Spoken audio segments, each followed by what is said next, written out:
तो गाइस मैं हूं अंकित और आप देख रहे हैं रेसलिंग फैंस नेटवर्क। शुरू करते हैं गाइस सबसे पहले अपनी बातों को हम लोग आज से 5 साल पहले जाते हुए। आज से 5 साल पहले मंडे नाइट रॉ में आज के दिन क्या हुआ था।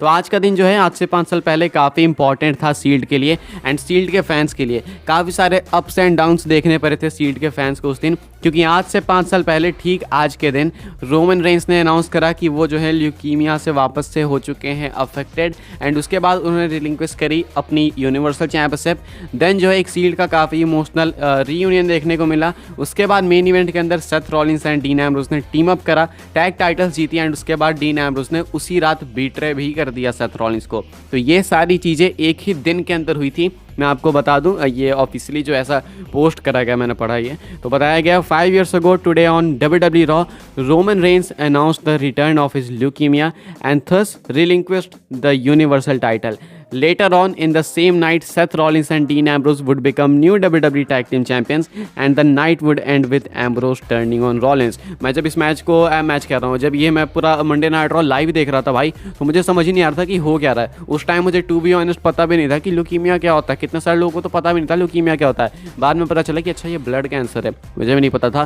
तो रोमन का जो है ल्यूकीमिया वापस आया था, उसके बाद उन्होंने टाइटल रिलिंक्विश करी। कई लोगों को लग रहा था कि ये स्टोरी का पार्ट है, बट एक्चुअली में वो रियल था। उसके बाद डीन एम्ब्रोस ने टर्न करा, जो कि फैंस को और शॉकिंग लग गया, क्योंकि टैग टीम चैंपियन बनने के बाद टर्न करा एंड उसी दिन करा जिस दिन रोमन के साथ ये सारी चीज़ें हुई एंड काफ़ी इमोशनल सील्ड मोमेंट्स क्रिएट हुए थे। उसी के बाद शो एंड होते होते हील टर्न कर लिया प्रॉपर डीन एम्ब्रोस ने। उसके बाद डीन एम्ब्रोस अपने प्रोमोज में आने वाले एपिसोड्स में रोमन के इस ल्यूकीमिया को ऐसे टॉन्ट करते थे, उसके भी मजे लेते थे। तो काफ़ी गजब सा हील मूव था वो, लेकिन डीन एम्ब्रोस की चीज़ खुद नहीं पसंद आई थी।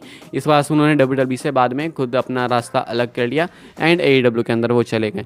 तो ये सारी चीज़ें आज से 5 साल पहले आज के दिन हुई थी, यानी कि 2018 में। अगली स्टोरी कवर करते हैं, जो कि है solo Sikoa and John Cena को लेके। जॉन सीना कंपीट तो करने वाले हैं क्राउन ज्वेल में, लेकिन अभी मैच कंफर्म नहीं हुआ है एंड जिस तरीके से चीज़ें आगे बढ़ रही हैं देख के लग रहा है कि सोलो सिकोवा के अगेंस्ट ही उनका मैच होगा एंड होना भी चाहिए, क्योंकि सोलो सिकोवा ने अभी टीज भी कर दिया है। सोलो सिकोवा की तरफ से एक ट्वीट निकल के सामने आया। सोलो सिकोवा कोई कैप्शन वगैरह कुछ नहीं लिखते हैं, तो सिंपल यहाँ पे एक फोटो पोस्ट करते हैं सोलो सिकोवा, आप लोग देख सकते होगे, जहाँ पे कि ये जॉन सीना को कन्फ्रंट कर रहे हैं रिंग एपरेंट पे से। तो यहाँ पे इनका भी सारा जो है वो यही बता रहा है कि इनका मैच होगा क्राउन ज्वेल में, क्योंकि सोलो सिकोवा जो है ज़्यादा फोकस्ड दिख रहे हैं जॉन सीना पे। जिमी ऊसो तो जे ऊसो के साथ लगे हुए हैं, लेकिन एक पॉसिबिलिटी है कि हो सकता है टैग टीम मैच हो जाए John Cena and Jey Uso versus solo and Jimmy, लेकिन ये चीज़ शायद WWE ना कराए। ये इसलिए नहीं हुआ क्योंकि जॉन सीना को एक सिंगल्स मैच के अंदर विक्ट्री चाहिए एंड सिंगल्स ही कम्पीट करेंगे जॉन सीना क्राउन ज्वेल में। तो जिमी ऊसो तो वहाँ पर बिजी हो गए, तो जिमी वर्सेज जॉन सीना की जो स्पेकुलेशंस थी वो थोड़ी सी ठंडी पड़ते हुए दिख रही है एंड सोलो वर्सेज सीना की बढ़ रही है आगे। तो WWE सोलो वर्सेज सीना कर सकती है क्राउन ज्वेल में एंड सोलो सिकोवा ने भी यही कुछ टीज किया है रिसेंटली अपने ट्विटर पोस्ट से। आगे बढ़ते हैं गैस, बात करते हैं अपनी अगली स्टोरी के बारे में, जो कि है बैड बनी को लेके। अब देखो बैड बनी ने हमेशा WWE के अंदर खुद को प्रूव करा है कि वो कितने बेटर रेसलर भी हैं। हालांकि वो एक बिल्कुल अलग फील्ड से आते हैं, म्यूजिशियन हैं, रैपर हैं, लेकिन इसके बावजूद उन्होंने जिस तरीके से WWE के अंदर अभी तक अपनी परफॉर्मेंस दी है, लोगों को उन पर बिलीव हो गया कि भाई ये बड़े स्टेज पर भी बहुत अच्छा परफॉर्म कर सकता है एंड ऑलरेडी कर भी चुके हैं वो। बैड बनी ने जो है बिल्कुल लीड करा था अपना पोर्टो रिको वाला शो, जो कि WWE का बैकलैश हुआ था एंड वो शो काफ़ी हिट था WWE का एंड वहाँ पे बैड बनी की परफॉर्मेंस रियली में काफ़ी अप्रिशिएट करने वाली थी। बैड बनी को जब WWE ने पहले बार थंडरडोम एरा में रॉयल रंबल के आसपास इंट्रोड्यूस करा था, तो मैं सोच रहा था भाई कौन है ये, क्यों है, लेकिन उसके बाद परफॉर्मेंस देख देख के विश्वास होगा कि ये कौन है और क्यों है। अभी मैं ये सारी बातें आपको इसलिए बता रहा हूँ क्योंकि WWE को भी सेम इतना ही ट्रस्ट है बैड बनी के ऊपर। WWE कंसिडर कर रही है कि आगे अगर बैड बनी का अगला मैच रेसलमेनिया में होता है, अगर रेसलमेनिया में वो फ्री है कम्पीट करने के लिए, क्योंकि उनका जो म्यूजिक टूर है वो वहीं पे कंटिन्यू होने वाला है, उसी के आसपास डेट्स कोलाइड कर रही है, लेकिन नाइट 2 के लिए वो फ्री होंगे। तो अगर नाइट 2 में वो कम्पीट करने के लिए रेडी हैं, अगर इंजरी वगैरह वाली प्रॉब्लम नहीं होती है, तो देन जो है बैड बनी एक गिमिक मैच के अंदर परफॉर्म कर सकते हैं। यानी कि WWE का ट्रस्ट बैड बनी ने इतना जीत लिया है कि वो वापस उनको गिमिक मैच में डालना चाहते हैं। इससे पहले भी गिमिक मैच ही हुआ था एंड अभी भी बैड बनी को WWE वाले गिमिक मैच में डालना चाहते हैं एंड और एक्सपेरिमेंट करना चाहते हैं उनके साथ।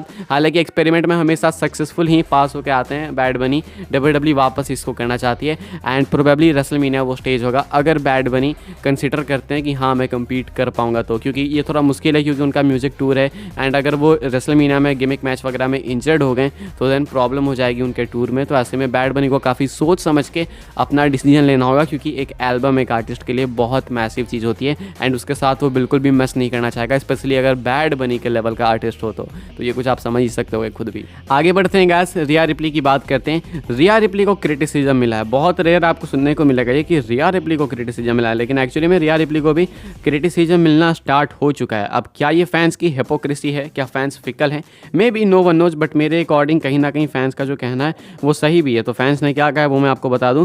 काफ़ी सारे लोग कह रहे हैं कि रिया रिप्ली की रेन पे नज़र डालो, मतलब रिया रिप्ली की जो करंट रेन है विमेंस वर्ल्ड चैंपियन के तौर पे उस पर नज़र डालो, रिया रिप्ली के करंट कैरेक्टर को भूल के। रेन में रिया रिप्ली ने क्या करा है, नटालिया के साथ एक उसका मैच हुआ, एक फ्यूड हुई जो कि थोड़ी मेमोरेबल थी। इसके अलावा ऐसा क्या उखाड़ा इस रेन में रिया रिप्ली ने? मैं भी अगर याद करता हूँ कि इस रेन में रिया रिप्ली ने क्या क्या किया तो टाइटल से रिलेटेड कुछ याद नहीं आता है। ये याद आता है कि रिया रिप्ली की मीटिंग हुई इसके साथ, पॉल हेमन के साथ, रिया रिप्ली ने एक्नॉलेज भी कहा पॉल हेमन को, फिर रिया रिप्ली जजमेंट डे के ब्रेकअप को रोक रही थी, रिया रिप्ली जजमेंट डे को लीड कर रही है, यही सारी चीज़ें याद रहती हैं। विमेंस टाइटल से रिलेटेड कुछ याद नहीं रहता है। तो फैंस जो है अपना कंसर्न जताते हैं कि भाई विमेंस टाइटल को इतने पीक कैरेक्टर से भी प्रॉफिट नहीं हो रहा, यानी कि जो रिया रिप्ली का कैरेक्टर है वो इधर उधर में ही बिजी हो जा रहा है, टाइटल पे कुछ हो ही नहीं रहा है, टाइटल पे उसका कोई इफेक्ट नहीं हो रहा है, टाइटल की प्रेस्टीज इंक्रीज हो रही है। तो ये बात जो है फैंस का कहना कहीं ना कहीं सही है मेरे अकॉर्डिंग। टाइटल रिया रिप्ली के कंधे पे जब तक है तब तक वो प्रेस्टीजियस लग रही है, क्योंकि रिया रिप्ली अलग अलग चीज़ों में इन्वॉल्व है, बड़े सेगमेंट्स में वो टाइटल लेके जा रही है। हालांकि टाइटल का कोई लेना देना है नहीं, पॉल हेमन से बात करने में टाइटल का क्या लेना देना, लेकिन वो इसलिए लेके जा रही क्योंकि वो चैंपियन है। बट वो चैंपियन है तो चैलेंजर्स के अगेंस्ट मैचेस बेस्ट हो ही नहीं रहे एंड मैचेस भी तगड़े नहीं हो रहे, फ्यूड्स वगैरह अच्छी नहीं आ रही है। तो फैंस जो यही कंसर्न जता रहे हैं कि भाई इसकी टाइटल रेन में कुछ खास नहीं है। क्या लगता है आपको, क्या थॉट्स है कमेंट करके बताना। अपनी आखिरी स्टोरी कवर कर लेते हैं जो कि वाइपर रैंडी ऑर्टन को लेके, एंड इस पॉइंट पे ऑलमोस्ट कंफर्म ही है कि रैंडी ऑर्टन या तो सर्वाइवर सीरीज में आएंगे या उसी वीकेंड आ जाएंगे, मतलब वो कहीं ना कहीं अपीयर होने वाले हैं, या तो सर्वाइवर सीरीज में आएंगे या फिर जो अगला वीक स्टार्ट होगा तुरंत वहाँ पे वो अपीयर हो जाएंगे मंडे नाइट रॉ में या फिर स्मैकडाउन में, जो भी है प्रोबेबली ऐसा बताया जा रहा है। वैसे तो सर्वाइवर सीरीज में ही उनको आना चाहिए। तो एक फैन स्पेकुलेशन है, फैन स्पेकुलेशन से ज़्यादा ऐसा चांसेस लग रहे हैं कि ये चीज़ हो सकती है, वो ये है कि वो रोमन को कॉन्फ्रंट कर दें। जी हाँ, मैं आपको बता दूं, हालांकि काफ़ी कहना मुश्किल है क्योंकि रोमन रेंस ऑलरेडी काफ़ी सारे चैलेंजर्स से घिरे हुए हैं and specially WrestleMania season start होने वाला है। तो रॉयल रंबल के आसपास से अगर कोडी रोड से मैच होना तो वो इन्वॉल्व हो जाएंगे, अगर कोडी से मैच नहीं भी होना तो भी कोडी इन्वॉल्व होंगे ही होंगे। WWE उस स्टोरी को कंटिन्यू जरूर से करेगी, उसके बाद भले ही जो भी ट्विस्ट एंड टर्न्स लाए। तो ऐसे में रैंडी ऑर्टन क्या कन्फ्रंट कर सकते हैं रोमन को? देखो चांसेस तो है क्योंकि वाइपर का रिटर्न कोई छोटे मोटे सेगमेंट में होगा नहीं, बहुत बड़ी डील है Randy Orton and blood line की वजह से ही जो है वो बाहर हुए थे इंजरी से, ऐसा स्टोरी में भी अगर आप देख लो तो उसके बाद उनको भी अपनी स्टोरी कंटिन्यू करनी है एंड वो शायद आ भी सकते हैं, रोमन को कॉन्फ्रंट कर भी सकते हैं। तो कन्फ्यूजन है काफ़ी सारी क्योंकि एक पोटेंशियल चैलेंजर रैंडी ऑर्टन भी है रोमन के लिए। अभी के हिसाब से 50-50 चांसेस है कि प्रोबेबली रैंडी ऑर्टन रिटर्न करके डायरेक्ट रोमन को कन्फ्रंट कर सकते हैं या फिर पूरी ब्लड लाइन कह लो कि पूरी ब्लड लाइन को कन्फ्रंट कर सकते हैं। फिलहाल गाइस इस वीडियो के लिए यही अपडेट्स है एंड आई होप सो आपको वीडियो से इन्फॉर्मेशन मिली हो तो वीडियो को लाइक जरूर से करना, शेयर करना, सब्सक्राइब करना चैनल को। आने वाले टाइम में ऐसे ही WWE न्यूज़ रूमर अपडेट्स पाने के लिए सब कुछ टाइम टू टाइम फॉलो कर सकते हैं आप लोग मुझे इंस्टाग्राम एंड ट्विटर पर, लिंक आपको मिल जाएगी डिस्क्रिप्शन में। मिलते हैं अपने नेक्स्ट ऑफर काफ़ी इंटरेस्टिंग वीडियो में।